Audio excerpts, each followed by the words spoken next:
الحمد لله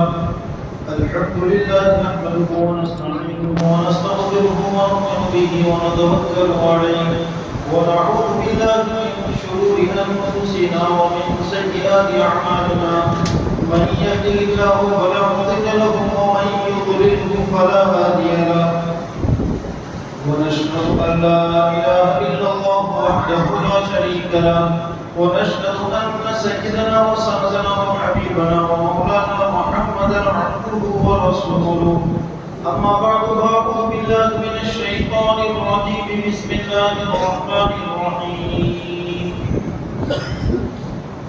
أم حسبتم أن تدخلوا الجنة ولما يأتكم مثل الذين خلوا من قبلكم مستهم البأساء والضراء وزلزلوا حتى يقول الرسول والذين آمنوا معه متى نصر الله ألا إن نصر الله قريب صدق الله العظيم. قابل احترام دوستوں اور عزیز ساتھیوں، گزشتہ چند ہفتوں سے محرم کے عنوان سے گفتگو چل رہی تھی کہ اسی مہینے میں اسلامی تاریخ کے عظیم الشان واقعات تاریخ جڑی ہوئی، جس میں صحابہ کرام نے خصوصاً ہجرت کے موقع کو لے کر اپنی جانی مالی بڑی قربانیاں پیش کی. اللہ تعالیٰ قرآن کریم میں تمام دنیا کے ایمان والوں سے یہ خلاف فرما رہے ہیں. ام حسبتم ان تدخلوا الجنة ولما يأتكم مثل الذين خلوا من قبلكم، کیا تم یہ سوچتے ہو، یہ گمان کرتے ہو کہ تم جنت میں آسانی کے ساتھ داخل کر دیے جاؤ گے؟ یعنی صرف مسلمان کے گھر میں پیدا ہونے پر، صرف مسلمانوں جیسا نام رکھ لینے پر اور پھر زندگی اپنی مرضی سے گزار لینے پر کیا تم یہ سمجھتے ہو کہ ہم جنت کے وارث ہیں، کہ ہم جنت میں آسانی کے ساتھ بس مسلمان ہیں تو داخل کر دیے جائیں گے؟ وَلَمَّا يَأْتِكُم مَّثَلُ الَّذِينَ خَلَوْا مِن قَبْلِكُم، جب تک کہ تم سے پہلے والوں نے تکلیفیں، پریشانیاں، آزمائشیں برداشت کی ہیں، جیسی تم سے پہلے والوں نے پریشانیاں اور آزمائشیں برداشت کی ہیں، جب تک کہ تم آزمائے نہیں جاؤ گے اتنی آسانی کے ساتھ تم جنت میں نہیں داخل ہوں گے. اس آیت پاک کا مطلب یہ ہے کہ مومن کی زندگی، جیسا کہ میں نے گزشتہ بھی بتلایا تھا، کہ آزمائشوں اور امتحانات سے بھری پڑی. جتنا ایمانی پاور ہوگا اسی طرح کی آزمائشیں آئے گی، اسی طرح کی پریشانیاں آئیں گی، لیکن یہ پریشانیاں ایک محدود وقت کے لیے ہوگی. اللہ تعالیٰ نے قرآن کریم میں اس کی مثال دی ہے کہ تم سے پہلے جو لوگ گزرے ہیں، جو ایمان والے ہیں، تو ان پر بھی آزمائشیں آئی، پریشانیاں آئی، تکلیف آئی. یہ تکلیفیں، یہ آزمائشیں مختلف طرح سے ہوگی، کاروباری، گھریلو، مختلف شکلوں میں ہوگی. کہ وہ چیز کے جو انسان کی زندگی میں ٹینشن دے دے، سکون نکل جاتا ہے، لیکن یہ ٹیمپرری ہوگا. مومن اس سے گھبرائے گا نہیں، اس لیے کہ یہ اس کی زندگی کا پارٹ ہے، لائف کا حصہ ہے، کہ اللہ تعالیٰ انہی حالات میں اس کو آزمانا چاہتے ہیں. اب یہ کیا کرتا ہے؟ اللہ کی بارگاہ سے، اللہ کی جانب سے ہٹ جاتا ہے یا پھر مدد کے لیے اللہ کے دربار میں جاتا ہے. اس کا یقین، اس کے اندر کا ایمانی پاور، ایسے حالات کے موقع پر ایمانی پاور کا کیا حال ہے، یہی امتحان ہے. جیسا کہ صحابہ کرام سے اللہ تعالیٰ نے امتحان لیا، حکم دیا کہ جاؤ مدینہ منورہ کی جانب، اپنا گھر بار چھوڑا، بیوی بچے چھوڑے، کاروبار چھوڑا، سب کچھ چھوڑا. یہ آزمائشیں تھی ان کی زندگی میں، ہمارے لیے اتنا آسان اور معمولی نہیں ہے. تو اللہ رب العزت نے ہم مومنوں کی زندگی کو آزمائش اور امتحان والی زندگی بنایا ہے. مختلف شکلوں میں امتحانات اور آزمائشیں آئے. آزمائشوں اور امتحانات سے ہمیں گھبرانا نہیں، بلکہ ہمارا ایمان کا امتحان انہی حالات میں ہوگا۔ اور جیسا اللہ تعالیٰ نے پچھلے لوگوں سے لیا، یہاں تک کہ پچھلے لوگوں کی زندگی میں تو آزمائشوں کا حال اس قدر بڑھ جاتا تھا بعض دفعہ، تو اس زمانے کے پیغمبر اور اس زمانے کے ایمان والے اللہ تعالیٰ سے یہ کہتے تھے متى نصر اللہ، اے اللہ تیری مدد اب کب آئے گی؟ اب ہم سے برداشت نہیں ہو رہا، تیری مدد کب آئے گی؟ اللہ تعالیٰ فرماتے ہیں اللہ ان نصر اللہ قریب، بس اللہ کی مدد آنے ہی والی ہے۔ لیکن ایسا کبھی نہیں ہوگا کہ اللہ تعالیٰ ایمان والوں کو کسی حال میں چھوڑ دے کہ ہمیشہ پیدائش سے لے کر موت تک یہ پریشانیوں میں ہی رہیں، ایسا کبھی نہیں ہوگا۔ اللہ تعالیٰ آزمائیں گے ایمان والوں کی زندگی کو، بس اس کے صبر اور تحمل کا امتحان لیں گے کہ وہ اللہ کے راستے سے صراط مستقیم پر جمتا ہے یا ہٹ جاتا ہے، اللہ کے دربار کو چھوڑ کر دوسری جگہوں سے راستے نکالنے کی کوشش کرتا ہے۔ ایک وقت ہوتا ہے کہ جس میں اللہ تعالیٰ انسان کی زندگی میں اس کے صبر و تحمل کا امتحان لیتے ہیں، بس پھر وہ وقت پورا ہوتا ہے اور اللہ کی مدد و نصرت آ جاتی ہے۔ اس لیے اللہ کا یہ نظام ہے کہ تکلیفوں کے بعد اللہ تعالیٰ راحت دیتے ہیں، پریشانیوں کے بعد اللہ آسانیاں دیتے ہیں، لیکن ان پریشانیوں میں انسان ڈگمگا نہ جائے۔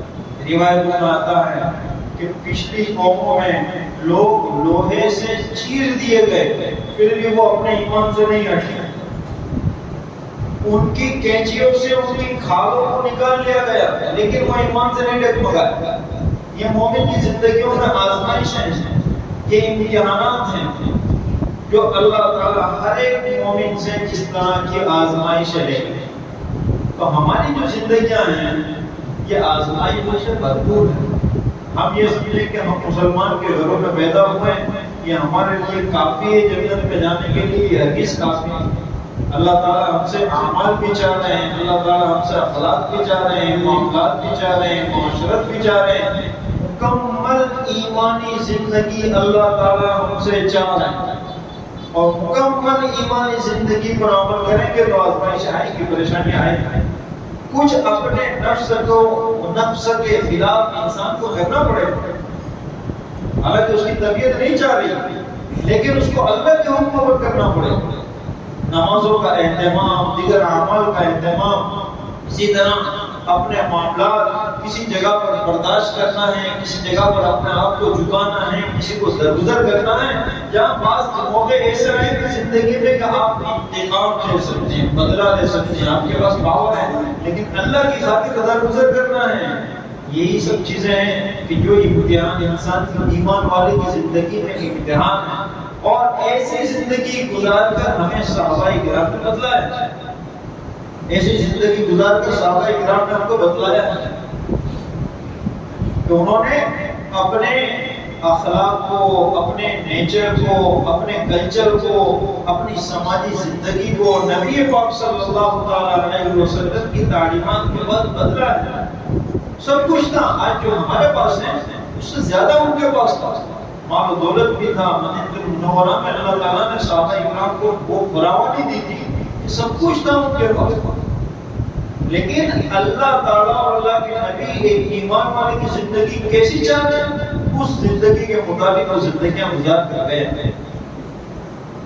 آج میں آپ حضرات کے سامنے انہی صحابہ کرام کا تذکرہ کرنا چاہتا ہوں کہ محرم الحرام کا مہینہ جب آتا ہے تو ہمارے بیچ صحابہ کرام کی زندگیوں کو لے کر بہت سے سوالات اور بہت سی گفتگو چل پڑتی ہے۔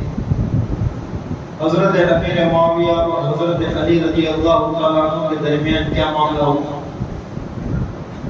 حضرت حسین رضی اللہ تعالیٰ عنہ کتنے کس نے شہید کیا، واقعہ کربلا کو لے کر مسلمانوں کے درمیان بہت سی ایسی باتیں۔ آج تو سوشل میڈیا کا دور ہے، ہر کوئی اپنی ٹیآرپی کے لیے، جو عالم بھی نہیں ہے اور بس کتابوں سے ٹرانسلیٹ والی کتابیں پڑھ کر اور اپنا ایک اکاؤنٹ بنا کر ٹی آر پی کے لیے اس طرح کے عنوانات کو سلیکٹ کرتے ہیں تاکہ باقی مسلمان سنیں کہ سنیں تو صحیح ہے کیا کہہ رہا ہے، لیکن سننے والا یہ نہیں دیکھتا کہ یہ سند یافتہ عالم ہے یا نہیں، یہ معتبر عالم ہے یا نہیں، بس وہ یہ دیکھتا ہے کہ یہ بول کیا رہا ہے۔ بہت سی دفعہ ہم نے دیکھا ہے کہ اس طرح کے لوگ جو سوشل میڈیا پر جو بولتے ہیں اور وہ جو حوالہ جات دیتے ہیں، وہ حقیقت میں وہ حوالہ جات ہی غلط ہوتے ہیں۔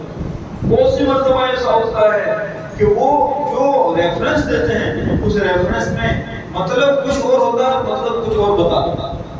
تو میرے دوستو، عرض کرنے کا مطلب یہ ہے کہ صحابہ کرام کی زندگیاں اور صحابہ کرام کی ذات سے ہمارا ایمان والوں کا جو تعلق ہے، ایمانی رشتہ جو ہمارا جڑا ہوا ہے، وہ صرف نبی پاک صلی اللہ علیہ وسلم کا اتنا کہہ دینا کافی ہے کہ جو میری امت میں 73 فرقے ہوں گے، اس میں سے ایک جنت میں جائے گا۔ کون؟ ما انا علیہ واصحابی، جو میرے اور میرے صحابہ کے طریقے ہیں۔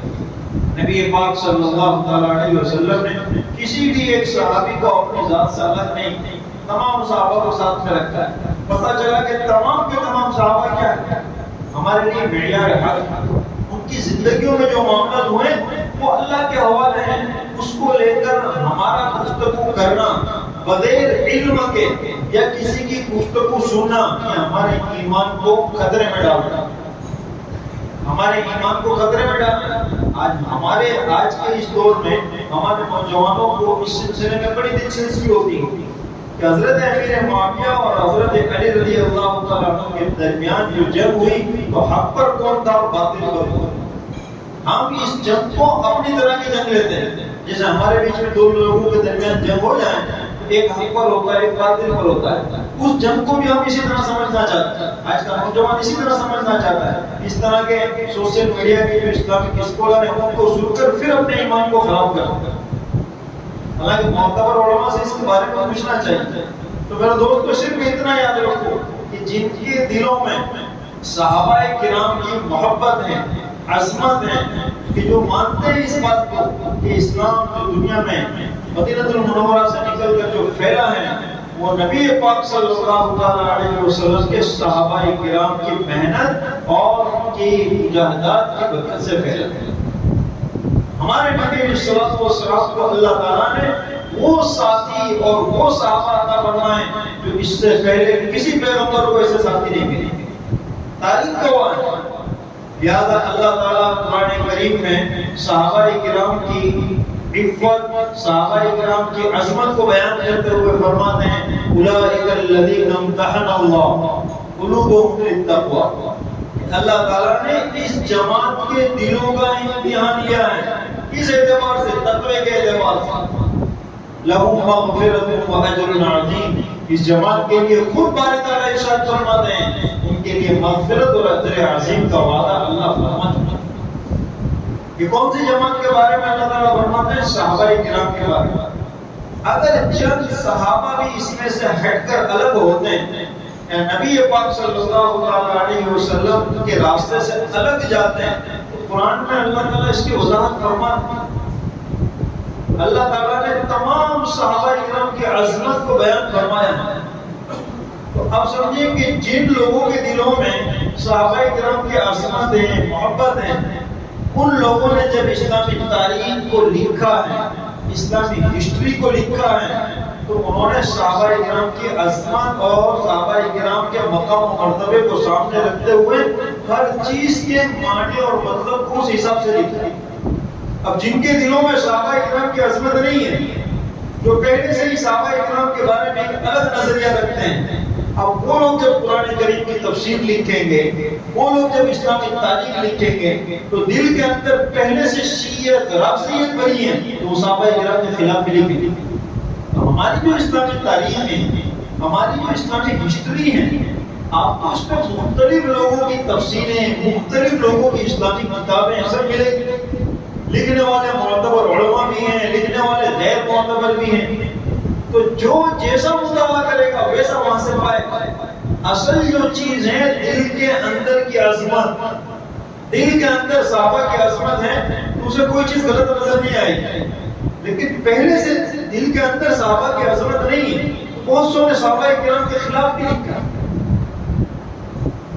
صحابہ کرام بھی ہماری طرح انسان تھے۔ آپ مثال سے سمجھیے کہ صحابہ کرام ہماری طرح انسان تھے، ان سے بھی خطائیں ہوئی، ان سے غلطیاں ہوئی، ان سے گناہ ہوئے ہیں، لیکن ان کی توبہ، اللہ تعالیٰ نے ان کو جو توبہ کی توفیق دی ہے، نبی پاک صلی اللہ علیہ وسلم بعض صحابہ کے بارے میں فرماتے ہیں کہ اگر اس کی توبہ کو پورے مدینہ المنورہ پر تقسیم کر دیا جائے تو سب کی مغفرت ہو جائے۔ بتاؤ ایمان والوں، آج کے مسلمانوں میں ایسی توبہ ہے کسی کا جو صحابہ پہ انگلیاں اٹھاتے ہیں، جو حضرت امیر معاویہ پہ انگلیاں اٹھاتے ہیں، جو دیگر صحابہ پہ انگلیاں اٹھاتے ہیں، وہ بھی بغیر علم کے مختلف انجینئر، وکیلوں جو اسلامک اسکولر پر بیٹھے ہیں، ان کی کلمیں سنتے مدینہ المنورہ میں نبی اکرم صلی اللہ علیہ وسلم کے پاس ایک خاتون آئی اور اس خاتون نے آ کر یہ عرض کیا کہ اللہ کے رسول مجھ سے زنا ہو گیا۔ سوچئے کہ آج کے ہمارے معاشرے میں یہ چیزیں عام ہو گئی ہے، یہ گناہ نارمل ہو چکے ہیں، لیکن اس گناہ کا کرنے والا کبھی اپنے جرموں کو اقرار نہیں کرے گا کہ میں نے یہ گناہ کیا۔ وہ صحابیہ خاتون نبی پاک صلی اللہ علیہ وسلم کے پاس آ کر اقرار کر رہی کہ اللہ کے رسول مجھ سے زنا ہو گیا، یعنی مطلب کیا ہے کہ مجھ سے گناہ تو ہو گیا لیکن میں نے اللہ سے توبہ بھی کی، لیکن میرا دل بے چین ہے کہ اللہ مجھے معاف کریں گے یا نہیں۔ اللہ کے رسول آپ مجھے سزا دے دیجیے تاکہ میری آخرت نہ بگڑے۔ نبی پاک صلی اللہ علیہ وسلم نے چہرہ پھیر لیا، دوسری مرتبہ کہا چہرہ پھیر لیا، تیسری مرتبہ کہا چہرہ پھیر لیا۔ جب وہ خاتون اس پر اڑی رہی، اللہ کے نبی علیہ الصلوۃ والسلام نے جب اس سے پوچھتاچھ کی تو پتہ چلا کہ وہ خاتون حمل سے، اللہ کے نبی علیہ الصلوۃ سے کہا کہ ابھی آپ حمل سے، اگر آپ کو سزا دی گئی تو جو بچہ جو آپ کے پیٹ میں ہے اس کا تو کوئی قصور گناہ نہیں، لہذا ولادت کے بعد آپ اب وہ خاتون ولادت کے بعد بچے کو لے کر آئی، بچے کے ہاتھ میں روٹی ہے، بچے کو لے کر آئی، دودھ پیتا بچہ ہے۔ نبی پاک صلی اللہ علیہ وسلم نے فرمایا کہ ابھی آپ کو سزا نہیں دے سکتے، ابھی آپ کی ضرورت اس بچے کو ہے۔ بات ماننا، روایتوں میں ہے کہ جب وہ بچہ 6 سال کا ہو گیا وہ خاتون پھر آ رہی ہے۔ اللہ کے نبی علیہ الصلوۃ والسلام چاہ رہے تھے کہ یہ نہ آئے، اس لیے کہ اسلام میں کتاب و سنت میں حد کو ثابت کرنا، حد کو ٹالنا یہ پہلا حکم ہے کہ کسی طرح حد سے لوگوں کو بچایا جائے۔ سزا دینا، حد نافذ کرنا یہ کوئی اچھا کام نہیں ہے۔ اسلام تو یہ کہتا ہے کہ کسی طرح جہاں تک لوگ بچ سکتے ہیں ان کو بچایا جائے۔ اللہ کے نبی علیہ الصلوۃ والسلام یہ چاہ رہے تھے کہ یہ میرے پاس نہ آئے، اپنے طور پر اللہ سے معافی مانگ لیں، اللہ تعالیٰ معاف کرنے والا ہے۔ لیکن اس خاتون کو دلی بے چینی تھی کہ میری آخرت کا کیا ہوگا۔ بچہ 6 سال کا ہوتا ہے پھر وہ لے کر آتی ہیں، بچے کے ہاتھ میں روٹی ہے۔ اللہ کے نبی علیہ الصلوۃ والسلام اب صحابہ کو حکم دیتے ہیں کہ زنا کی سزا کیا ہے، رجم کرنا، سنسار کرنا۔ اس خاتون کو سنسار کیا گیا، اس خاتون کو سنسار کیا گیا۔ بعد میں نبی علیہ الصلوۃ والسلام نے فرمایا اے صحابہ تمہیں معلوم ہے کہ اس عورت کی توبہ کا کیا مقام ہے؟ اگر اس کی توبہ کو پورے مدینہ المنورہ والوں پر تقسیم کر دیا جائے اللہ تعالیٰ سب کے گناہ کو معاف فرما دے۔ یہ تھے صحابہ کرام کہ جن سے خطائیں ہوئی، جن سے غلطیاں ہوئی، جن سے گناہ ہوئے، لیکن اللہ نے ان کو ایسی توبہ کی توفیق عطا فرمائی جس سے عام طور پر دوسرے لوگ ایسی توبہ نہیں پاتے۔ تو صحابہ کرام انسان سے ان سے خطائیں ہوئی، لیکن قرآن ان کی برات کو بیان کرتا ہے کہ اللہ نے ان کے دلوں کو تقوی کے اعتبار سے آزما لیا، اللہ نے ان کے لیے مغفرت اور اجر عظیم کا وعدہ فرمایا۔ ایسے تو روایتوں میں سینکڑوں واقعات ہیں۔ تو میرے دوستوں جن کے دلوں میں صحابہ کی محبت ہوگی، ان کو یہ صحابہ کرام کی خطائیں ان کو غلط نظر نہیں آئیں گی، اس لیے ان کو توبہ بھی نظر آئے گی۔ اور جن کے دلوں میں صحابہ کو لے کر بغض ہے، صحابہ کو لے کر عداوت ہے، تو وہ صرف خطا کو بیان کریں گے، توبہ کو بیان نہیں کریں گے۔ اور آج کے نہیں ہوا، آج کے ہمارے سوشل میڈیا کے دور میں ہماری نوجوان نسلیں جو سوشل میڈیا سے جو چیزیں سنتے ہیں اسلام کے بارے میں، دین کے بارے میں، اسلامی تاریخ کے بارے میں، ان کے ساتھ یہی معاملہ ہو رہا ہے کہ صحابہ کی زندگی کا ایک پہلو تو بیان کیا جاتا ہے، دوسرا پہلو بیان نہیں کیا جاتا، جس کی وجہ سے وہ کنفیوز ہو جاتے ہیں۔ ایک تو وہ اعمال سے دور، دوسرا ان کے ایمان کے اوپر اس بدنیتی اور ایسے غیر معتبر لوگوں کو سننے کی وجہ سے ان کے ایمان پر اثر ہوتا ہے۔ پھر وہ کہتے ہیں نعوذ باللہ کہ صحابہ نے جنگیں کی، بعض صحابہ حق پڑھتے ہیں، بعض صحابہ غلطی پڑھتے ہیں، حالانکہ ایسا نہیں۔ اللہ کے نبی علیہ الصلوۃ والسلام کے تمام صحابہ پر حق تھے۔ حضرت علی اور حضرت امیر معاویہ کے بیچ میں جو معاملات ہوئے یہ اجتہادی خطا تھی، یہ ہمارا والا اختلاف نہیں ہے۔ اجتہادی خطا کا مطلب ہوتا ہے کہ ایک حق پر ہے اور ایک خطا پر ہے اور دونوں کو اجر ملے گا، دونوں اہل حق میں شامل ہیں۔ حضرت امیر معاویہ رضی اللہ تعالیٰ عنہ یہ چاہ رہے تھے کہ وہ حضرت عثمان کے رشتہ داروں میں سے خاندان میں سے اور رشتہ دار کو وارثوں کو اسلام نے یہ حق دیا ہے کہ وہ اپنے مقتول کے قصاص کو طلب کریں۔ حضرت امیر معاویہ حضرت علی رضی اللہ تعالیٰ عنہ امیر المومنین تھے، ان سے یہ چاہ رہے تھے کہ حضرت عثمان کے قصاص کا بدلہ لیا جائے، قاتلین عثمان کو سزا دی جائے۔ حضرت علی رضی اللہ تعالیٰ عنہ فرما رہے تھے کہ اسلامی حکومت ابھی اس مقام پر ہے، ابھی ان سے بدلہ نہیں لیا جا سکتا، ابھی سزا نہیں دی جا سکتی، ورنہ مدینہ المنورہ میں انتشار ہو جائے گا، لہذا پھر کے حضرت امیر معاویہ اس پر اڑے ہوئے۔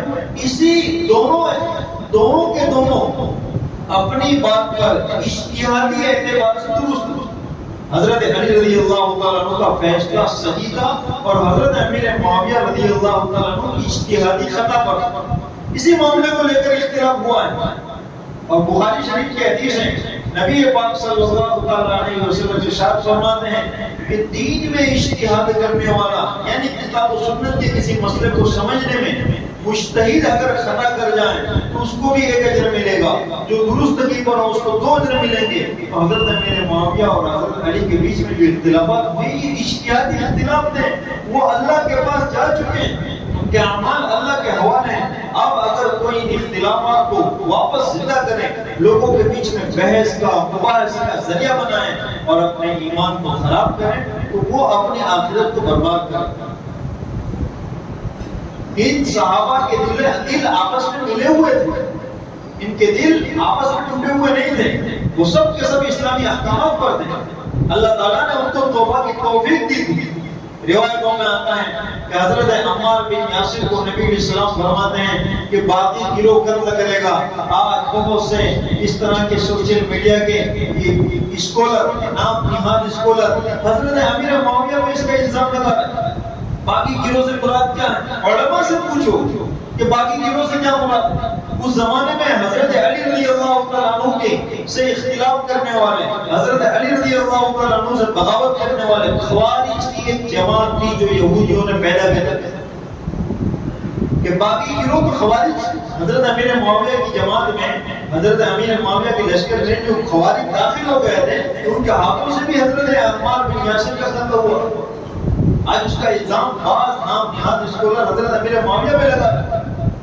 لہذا میرے دوستو، صحابہ کرام کی زندگیاں یہ بابرکت عظمت والی، اللہ تعالیٰ نے ان کے لیے مغفرت اور اجر عظیم کا وعدہ فرمایا، یہ ہمارے لیے معیار حق ہے۔ تو آج کے اس دور میں اس طرح کے بحث و مباحثے یہ ہمارے ایمان کو خراب کر سکتے ہیں، ہماری آخرت کو برباد کر سکتے ہیں۔ دلوں کے اندر صحابہ کی عظمت، صحابہ کرام کا مقام و مرتبہ یہ باقی رہنا ضروری ہے، تبھی ہمارا اسلام بھی محفوظ رہے گا۔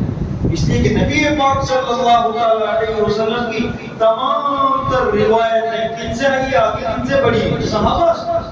اگر انہی پر کیچڑ اچھالیں گے تو پھر نبی علیہ الصلوۃ والسلام کی روایتوں کا حال کیا ہوگا؟ اس کو بیان کرنے والے صحابہ ہیں۔ حضرت امام بخاری رحمۃ اللہ علیہ حضرت امیر معاویہ رضی اللہ تعالیٰ عنہ سے حدیثیں لا رہے ہیں اور محدثین کا اصول ہے کہ حدیثیں کسی فاسق انسان سے نہیں لی جا سکتی۔ ہاں اگر نظریے کے اعتبار سے درست نہیں ہے تو باپ محدثین نے ان سے تو روایتیں لی ہیں، لیکن فاسق لوگوں سے روایتیں محدثین نے نہیں لی۔ بعض لوگ آج حضرت امیر معاویہ رضی اللہ تعالیٰ عنہ پر جو الزام لگا رہے ہیں تو سوچیں کہ دنیا میں اتنے بڑے بڑے محدثین آئے ہیں، امام بخاری رحمۃ اللہ علیہ جیسے جلیل القدر محدثین، ان حضرات نے ان لوگوں سے حدیثیں بیان کی۔